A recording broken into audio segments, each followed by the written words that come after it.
فتح مکہ کا دن ہے. آپ جانتے ہیں کہ حضور کے پیچھے ایک بچہ بیٹھا تھا, حضور کا ردیف, جو خوشی سے اچھلتا تھا. بڑی خوشی کا دن تھا, لیکن میرے حضور کا سر عجز سے جھکا ہوا تھا, حتیٰ کہ امامے کا کول اونٹنی کی کوہان کے ساتھ لگتا تھا. لیکن وہ بچہ تھا, نو عمر تھا, وہ اچھلتا تھا خوشی سے, تو حضور سے روکتے تھے, پھر وہ اچھلتا تھا, پھر روکتے تھے. وہ بچہ کون تھا؟ تاریخ میں ڈھونڈے, نواسا نہیں ہے, کسی انصاری سردار کا بیٹا نہیں ہے, کسی قریشی سردار کا بیٹا نہیں ہے, حضور کے خاندان کا کوئی فرد نہیں ہے. ہم نے تاریخ ڈھونڈی تو وہ حضور کے آزاد کرتا غلام اور منہ بولے بیٹے زید بن حارثہ کا بیٹا اسامہ بن زید ہے. فتح مکہ کے دن اپنے ساتھ جس کو بٹھایا وہ غلام زادہ تھا. دنیا کو بتایا محمد عربی غلاموں کو عزت دینے آیا.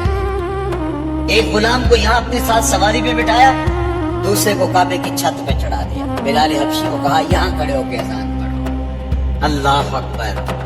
کہاں بلال مکے کی گلیوں میں ظلم اور جبر, چور اور زیادتی کا شکار ہوتے تھے. چکی پسوائی جاتی تھی اور جسم میں میخیں ٹھوکی جاتی تھی, اور ذلت اور رسوائی کے گڑے میں ان کو دھکیل دیا تھا کفار نے. آج وہی غلام, وہی بلال کعبے کی چھت پہ کھڑا ہو کے اذان دے رہا ہے.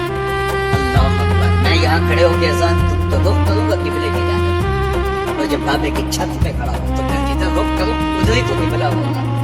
اب بلال اذان دے رہے ہیں, رخ کدھر کیا؟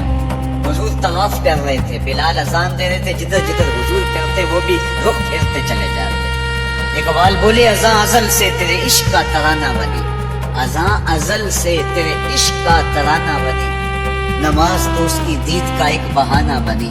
ادائے دید سراپا نیاز تھی تیری, کسی کو دیکھ کر رکھنا نماز تھی تیری.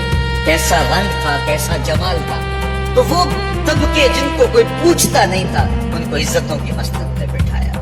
غلاموں کو تو بیڑیوں میں جکڑ کے لایا جاتا تھا. انسان کے اوپر حاکم بنا ہوا تھا, اور انسان کی تذلیل ہوتی تھی. اور میرے حضور کعبے سے مخاطب ہو کے کہتے ہیں کہ تیری بڑی عزت ہے, لیکن فرمایا کہ مسلمان کی عزت آبرو اور اس کا خون تیرے سے زیادہ قیمتی. یہ سبق دیا, یہ درس دیا تو بھٹکی ہوئی انسانیت کو سراغ زندگی میرے حضور نے ادا کیا. تو اس لیے آج میں اور آپ اس کا شکرانہ اللہ کے حضور لاکھ لاکھ شکر ادا کرتے ہیں کہ ہمیں اس نبی کا غلام ہونے کا شرف و اعزاز نصیب ہوا. تو پھر ان کی تذکروں اور ان کی محبتوں کی خوشبو بکھیریں گے, ان کے ذکر کی مہک سے مشام ہستی کو کیوں معطل نہیں کریں گے. ان کا تذکرہ نور بھی کریں گے, اور ان کے بتائے ہوئے طریقہ کو اختیار کر کے اپنی زندگی کو بھی دور دور کریں گے. آج ایک طرف ہم اپنے گھروں میں چراغاں کرتے ہیں, تو میں کہتا ہوں کہیں یہ چراغاں بنیروں تک محدود نہ رہ جائے. کوئی دیا لے کے دل نگر میں بھی آؤ, کہیں دل کی گلیوں میں اندھیرا نہ رہ جائے. تم گلیوں میں تو جھنڈیاں لگا دی, کہیں دل کی گلیاں ویران نہ رہ جائیں. آؤ کوئی جھاڑو لے کے دل کی صفائی بھی کرو, تمہارا اندر بھی ستھرا ہو, تمہارا باہر بھی ستھرا ہو. پھر میرے مصطفیٰ پہ درود پڑھو. یاری لا تو پاک نبی سنگ اے پر پوری یاری, پھر درود قبول ہے تیرا لاکھ نہ لو ایک باری. ان کا طرز زندگی روح میں جذب کر لیجیے, ان کے بتائے ہوئے طریقوں کو اپنی زندگی میں اتار لیجیے. تو ہم اگر اپنی پہچان حضور کے نام سے کرواتے ہیں, اور ہماری ساری پہچان ہے ہی ان کے نام سے, تو پھر ہمارا عمل بھی اس کی گواہی دے, ہمارا رویہ بھی اس کی گواہی دے, ہمارا طرز زندگی بھی اس کی گواہی دے. آج بھی اگر اسلام کا دامن پکڑو تو انتم الاعلون ان کنتم مومنین. میرے رب نے وعدہ کیا, کافر لگتے کیا ہے, تم مومن بن کے دکھاؤ, عزتوں کا تاج تمہارے سر پہ رکھو. لیکن تم تن آسان ہو, تم خواہشات کے بندے بن گئے ہو, آرزوؤں کے غلام بن گئے ہو, اور نعمتیں وہ مانگتے ہو جو بدر اور احد کے صحابہ کو عطا کی گئی. کہاں کیسے تمہیں وہ نعمتیں ملے گی؟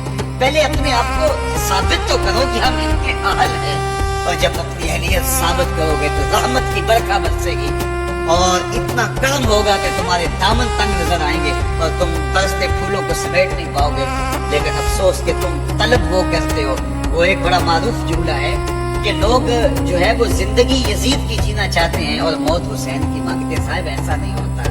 اگر حسین ابن علی جیسی زندگی گزاریں گے تو پھر ان کے مراتب رفیع کا حصہ نصیب ہوگا. لیکن اگر ہم اپنی خواہشات کی زندگی گزاریں گے اور کہیں گے کہ ہم چونکہ مسلمان ہوتے ہیں لہذا ساری نعمتیں ہمیں دی جائیں.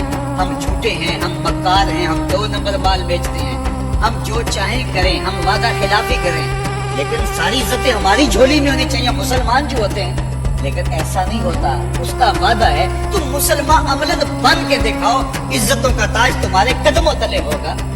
یار آج تو تم 1 ارب 40-50 کروڑ ہو. وہ زمانہ بھی تھا جب تمہاری تعداد صرف 313 تھی اور تمہارے پاس تلواریں بھی ٹوٹی ہوئی تھی, لیکن ہم نے تمہیں وہ عزتوں کی مسند دی کہ زمانہ تمہارے اوپر تش کرتا تھا.